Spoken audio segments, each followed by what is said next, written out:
Everyone, welcome to Nisha knowledge. Government of India की तरफ से रेलवे रिक्रूटमेंट बोर्ड की तरफ से जो टेक्नीशियन ग्रेड 2 और टेक्नीशियन ग्रेड 3 के लिए वेरियस पोस्ट पर 2024 में जो वैकेंसीज आई थी, जो मार्च में रिलीज हुई थी, वो फॉर्म रीओपन हो गए। तो जितने भी कैंडिडेट्स ये फॉर्म उस वक्त फिल नहीं कर पाए थे, किसी भी वजह से, वो अब यहाँ पे फॉर्म फिल कर सकते हैं। इस फॉर्म में क्या क्या एलिजिबिलिटी और क्वालिफिकेशन होगी, कौन कौन कैंडिडेट्स यहाँ पे फॉर्म फिल कर सकते हैं, सारी चीजें हम डिस्कस करेंगे। जो भी कैंडिडेट्स फॉर्म को फिल करना चाहते हैं, वीडियो को एंड तक जरूर देखेगा। ऐसी और भी वीडियोस के लिए आप हमारे चैनल पर विजिट कर सकते हैं। गवर्नमेंट जॉब के नाम से प्लेलिस्ट अवेलेबल है, वहां पर अपने क्वालिफिकेशन के हिसाब से आप और भी फॉर्म फिल कर सकते हो। चैनल पे एनसीईआरटी बुक से भी चैप्टर्स अपलोड किए गए, आप उन्हें भी देख सकते हैं। तो देरी ना करते हुए वीडियो को स्टार्ट करते हैं, ताकि आप इस फॉर्म को फिल कर पाए। ये फॉर्म रीओपन हुए जो कि मार्च में आए थे 2024 में, और इनकी लास्ट डेट उस वक्त 8 अप्रैल 2024 थी। तो पहले इसमें क्वालिफिकेशन देख लेते हैं, कौन कौन कैंडिडेट्स यहाँ पर फॉर्म फिल कर सकते हैं। तो technician grade 1 signal, technician grade 3 के ये पोस्ट आई है, जिसमें लेवल 5 और लेवल 2 के हिसाब से आपको ग्रेड पे मिलेगा। मेडिकल स्टैंडर्ड्स में आपको फिट होना होगा। 18 से 36 साल के जितने भी कैंडिडेट्स है, वो टेक्नीशियन ग्रेड 1 के लिए यहाँ पे फॉर्म फिल कर सकते हैं, और टेक्नीशियन ग्रेड 3 के लिए 18 से 33 साल के कैंडिडेट्स यहाँ पे फॉर्म फिल कर सकते हैं। जो टोटल वैकेंसीज है वो 9144 है दोनों ही पोस्ट के लिए। जोन वाइज यहाँ पे सारी डिटेल्स मेंशन है, किस किस जोन में कितनी वैकेंसीज किस कैटेगरी के लिए आई है। ऑनलाइन आपको फॉर्म फिल करना पड़ेगा। सारी रिजर्व कैटेगरीज यहाँ पे फॉर्म फिल कर सकते हैं। सभी को अपने कास्ट सर्टिफिकेट्स यहाँ पे लगाने होंगे। जो मेंशन है वो हम डिस्कस कर चुके हैं, आगे देखते हैं। मेडिकल फिटनेस आपको टेस्ट होगा, तो आपको यहाँ पे मेडिकल फिट होना होगा। करेक्शन के लिए आपको 250 रुपए यहाँ पे पे करने होंगे। डीवीके टेस्ट और मेडिकल एग्जामिनेशन के बाद जो मार्क्स का रेट होगा 1:1 के हिसाब से किया जाएगा। मेरिट बेस पे एग्जाम होगा, सीबीटी एग्जाम होगा, उसके बाद यहाँ पे मेरिट लगेगी। मार्क्स को नॉर्मलाइज किया जाएगा। मल्टीपल शिफ्ट्स में एग्जाम होगा। 1/3 की यहाँ पे नेगेटिव मार्किंग की जाएगी। और ये बैंड आइटम्स की लिस्ट है कि क्या क्या आप वहाँ पे नहीं ले जा सकते हो, तो वो सभी चीजें यहाँ पे मेंशन है। आपको बाहर ही सबमिट करके तब आपको सेंटर के अंदर जाना होगा। सिग्नेचर्स आप जो अपलोड करेंगे वो रनिंग आपके हैंडराइटिंग में होंगे। सारे डॉक्यूमेंट्स आपको स्कैन करके ऑनलाइन ही अपलोड करने होंगे। फ्री ट्रेन ट्रैवल फैसिलिटी भी यहाँ पे अवेलेबल है एससी और एसटी कैटेगरी के कैंडिडेट्स के लिए। अगर आप रिक्वेस्ट करेंगे तो आरआरबी के पास सारी रिजर्व राइट्स है कि वो इस वैकेंसी में कुछ मॉडिफिकेशन कर सकते हैं।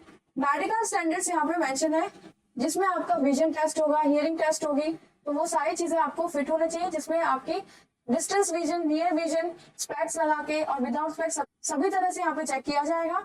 आप उसमें फिट होने चाहिए। ऑनलाइन वेबसाइट होगी www.indianrailways.gov.in। पहले एलिजिबिलिटी में आपकी सिटीजनशिप, नेशनैलिटी होनी चाहिए। 3 साल का यहाँ पे एज रिलैक्सेशन दिया गया है कोविड पैंडेमिक की वजह से।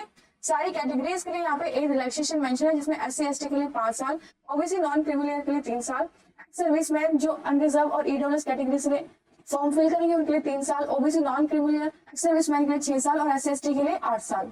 जितने भी यहाँ पे पीडब्ल्यूबीडी कैंडिडेट्स है उनके लिए भी यहाँ पे अलग अलग कैटेगरी के हिसाब से यहाँ पे एज रिलेक्शन दिया गया है, जैसे कि 10, 13 और 15 साल, जिसमें unreserved, EWS, OBC non criminal और एससी एसटी कैंडिडेट्स हैं। जितने भी कैंडिडेट्स यहाँ पे ग्रुप सी और ग्रुप डी में सर्व कर चुके हैं 3 साल के लिए, उनको यहाँ पे एज रिलैक्सेशन यहाँ पे दिया है। मैक्सिमम एज उनकी 40, 43 और 45 साल है, यहाँ पे सभी कैटेगरीज के लिए बताई है। टेक्नीशियन ग्रेड 3 के लिए जो यहाँ पे एज रिलैक्सेशन है वो एससी एसटी के लिए 5 साल, ओबीसी नॉन क्रिमिनल के 3 साल। बाकी और सभी कैटेगरीज के लिए यहाँ पे एज रिलैक्सेशन और मैक्सिमम एज लिमिट मेंशन है, तो आप अपनी कैटेगरी हिसाब से चेक कीजिएगा और फॉर्म फिल कीजिएगा। एज ग्रुप चेक करने के लिए यहाँ पे एससी एसटी कैटेगरी, ओबीसी और अनरिजर्व सभी के लिए यहाँ पे डेट ऑफ बर्थ के हिसाब से मेंशन है। एजुकेशन क्वालिफिकेशन में टेक्निकल और एजुकेशन क्वालिफिकेशन दोनों ही मांगे गए। यहाँ पे डिप्लोमा डिग्री अगर आपने कर रखी है इंजीनियरिंग में, तो आप यहाँ पे फॉर्म फिल कर सकते हैं। जितने भी ग्रेजुएट अप्रेंटिसशिप जिसने कर रखी है वो यहाँ पे फॉर्म नहीं फिल कर पाएंगे। फॉर्म की फी होगी 500 रुपए सभी कैंडिडेट्स के लिए, जिसमें 400 रुपए रिफंडेबल है और 250 रुपए होगी SC ST, ex serviceman, female, transgender, minority के लिए। ऑनलाइन ही आपको फॉर्म की फी पे करनी होगी। ईडब्ल्यूएस के कैंडिडेट्स यहाँ पे अपना सर्टिफिकेट लगाएंगे, पूरे बेंचमार्क्स यहाँ पे मेंशन है सभी के लिए। पीडब्ल्यूबीडी के कैंडिडेट्स अपनी डिसेबिलिटी के हिसाब से यहाँ पे फॉर्म फिल करेंगे, पूरे बेंचमार्क्स यहाँ पे दिए हुए हैं, और 40% से कम आपकी यहाँ पे डिसेबिलिटी नहीं होनी चाहिए, तो आप यहाँ पे फॉर्म फिल कर पाएंगे। 3 स्टेजेस में आपका यहाँ पे सिलेक्शन प्रोसेस है, जिसमें कंप्यूटर बेस्ड टेस्ट होगा, फिर डॉक्यूमेंट वेरिफिकेशन, उसके बाद मेडिकल एग्जामिनेशन होगा। कंप्यूटर बेस्ड टेस्ट जो होगा, सीबीटी जो होगा, उसमें 90 मिनट दिए जाएंगे। टोटल 100 क्वेश्चन होंगे। 1/3 की यहाँ पे नेगेटिव मार्किंग की जाएगी। उसके बाद सीबीटी के एग्जाम के मार्क्स को नॉर्मलाइज करने के बाद अगर अगले स्टेज के लिए कैंडिडेट्स को चूज किया जाएगा, सिलेक्ट किया जाएगा। ये टेक्नीशियन ग्रेड 1 के लिए बात हो रही है, जिसमें अनरिजर्व और ईडब्ल्यूएस के जितने भी कैंडिडेट्स हैं उनको कम से कम यहाँ पे 40% नंबर लाने होंगे। ओबीसी नॉन क्रिमिनल को 30%, SC को 30%, ST को 25% और 2% रिलैक्सेशन दिया है PWBD के कैंडिडेट्स को। MCQ टाइप यहाँ पे क्वेश्चन पूछे जाएंगे। CBT 1 का सिलेबस यहाँ पे मेंशन है ग्रेड 1 के लिए, जिनमें जनरल अवेयरनेस, जनरल इंटेलिजेंस और reasoning, basic computer and application mathematics, basic science and engineering से क्वेश्चन पूछे जाएंगे। तो यहाँ पे सभी का डिटेल सिलेबस मेंशन है। जनरल अवेयरनेस में 10 क्वेश्चन आएंगे 10 नंबर के, इंटेलिजेंस से 15 क्वेश्चन आएंगे 15 नंबर के, कंप्यूटर से 20 क्वेश्चन आएंगे 20 नंबर के, मैथ से 20 क्वेश्चन आएंगे 20 नंबर के, और साइंस और इंजीनियरिंग से 35 क्वेश्चन आएंगे 35 नंबर के। 90 मिनट में 30 मिनट एक्स्ट्रा दिए जाएंगे PWBD कैंडिडेट्स को। ग्रेड 3 के लिए भी यहाँ पे 100 नंबर क्वेश्चन होगा, 90 मिनट दिए जाएंगे, 1/3 की नेगेटिव मार्किंग होगी। CBT बेस्ड एग्जाम होगा, मल्टीपल शिफ्ट में एग्जाम किया जाएगा। 40%, 30%, 25 और 30% यहाँ पे मार्क्स लाने होंगे सभी कैटेगरीज को इस पेपर को क्लियर करने के लिए। तो यह क्वालिफाइंग मार्क्स है। इसमें अनरिजर्व और EWS के लिए 40%, नॉन क्रिमिनल के लिए 30%, OBC में, SC के लिए 30, ST के लिए 25 और PWD कैंडिडेट्स के लिए 2% यहाँ पे मेंशन है। उसके बाद कैंडिडेट्स को शॉर्टलिस्ट किया जाएगा अगले स्टेज के लिए। यहाँ पे भी सिलेबस मेंशन है इस एग्जाम का, जिसमें मैथ्स, जनरल इंटेलिजेंस और reasoning, general science, general awareness से क्वेश्चन पूछे जाएंगे। इसमें यहाँ पे 4 सब्जेक्ट से यहाँ पे क्वेश्चन पेपर होगा जो कि 100 नंबर का होगा। 25 क्वेश्चन 25 नंबर के पूछे जाएंगे मैथ्स से, इंटेलिजेंस और रीजनिंग में 25 में से 25 क्वेश्चन पूछे जाएंगे। जनरल साइंस के 25 मार्क्स से 25 क्वेश्चन और जनरल अवेयरनेस के भी 10 में से 10 क्वेश्चन यहाँ पे पूछे जाएंगे। उसके बाद डॉक्यूमेंट वेरिफिकेशन होगा, देन उसके बाद मेडिकल फिटनेस का टेस्ट होगा और फिर यहाँ पे कैंडिडेट्स को सिलेक्ट किया जाएगा।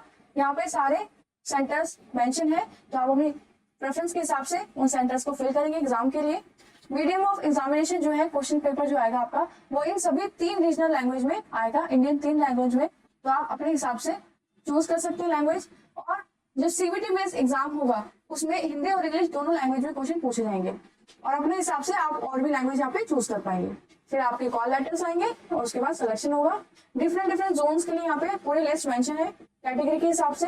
वेरियस पोस्ट के यहाँ पे नेम्स मेंशन है और उन्हीं के हिसाब से यहाँ पे सभी के लिए एजुकेशन क्वालिफिकेशन दी हुई है, जिसमें technician grade signal, technician grade 3 blacksmith, technician grade 3 bridge, technician grade 3 carriage and wagon, technician grade 3 train driver, technician grade 3 diesel electrical, technician grade 3 diesel mechanical, technician grade 3 electrical, technician grade 3 electrical. तो सभी के लिए यहाँ पे mention है, जिसमें आपकी ITI भी होनी चाहिए और मैट्रिकुलेशन सर्टिफिकेट यहाँ पे होने चाहिए आपके पास। 10th बेस पे यहाँ पे आपसे एजुकेशन क्वालिफिकेशन मांगी गई है। वेरियस पोस्ट और भी मेंशन है, जैसे technician grade 3 EMU, technician grade 3 fitter, permanent way, refrigerator and air conditioning, rewriter, track machine, Turner, welder, सभी के लिए यहाँ पे वैकेंसीज है। और यहाँ पे कैटेगरी के हिसाब से सभी वैकेंसीज को यहाँ पे सेग्रीगेट किया हुआ है। तो आप यहाँ पे अपने सेंटर के हिसाब से, अपने रीजन के हिसाब से कि किस रीजन में आपको यहाँ पे काम करना है, वो सभी अच्छे से ठीक से फिल करेंगे ताकि आप आपके हिसाब से फॉर्म फिल कर पाए। तो अब तक हमने डिटेल नोटिफिकेशन से देखा कि एलिजिबिलिटी और क्वालिफिकेशन क्या क्या मांगी गई थी इस फॉर्म में। अब ये फॉर्म जो रीओपन हुए, तो अब जो न्यू डेट आई है इस फॉर्म की वो 2 अक्टूबर से 16 अक्टूबर 2024 तक ये फॉर्म फिल किए जा रहे हैं। वेरियस कैटेगरीज यहाँ पे मेंशन है, सभी के लिए फॉर्म यहाँ पे आए हैं और वेरियस पोस्ट यहाँ पे वेरियस वैकेंसीज जो है सारे यहाँ पे लिस्ट मेंशन है। तो आप अपने हिसाब से इसको फिल कर सकते हैं। एजुकेशन क्वालिफिकेशन सबके लिए यहाँ पे दी हुई है। तो नेक्स्ट वीडियो में नेक्स्ट फॉर्म के साथ फिर से मिलेंगे। ये नोटिस है जो इस फॉर्म को रीओपन करने के लिए आया है। तो न्यू डेट्स यहाँ पे मेंशन हो चुकी है। सभी कैंडिडेट्स जिन्होंने यहाँ पे फॉर्म फिल नहीं कर पाए थे किसी भी कारण, तो यहाँ पे फॉर्म फिल कर सकते हैं। तो नेक्स्ट वीडियो में नेक्स्ट फॉर्म के साथ फिर से मिलेंगे। तब तक के लिए चैनल को लाइक, शेयर और सब्सक्राइब कर लीजिए। वीडियोस को आप जितने ज्यादा से ज्यादा लाइक करेंगे, शेयर करेंगे, उतने ही लोगों तक ये पहुंच पाएंगे ताकि सभी लोगों को इन वीडियोस का बेनिफिट हो सके। तो आप ज्यादा से ज्यादा इन वीडियोस को शेयर करें, लाइक करें। All the best and thank you.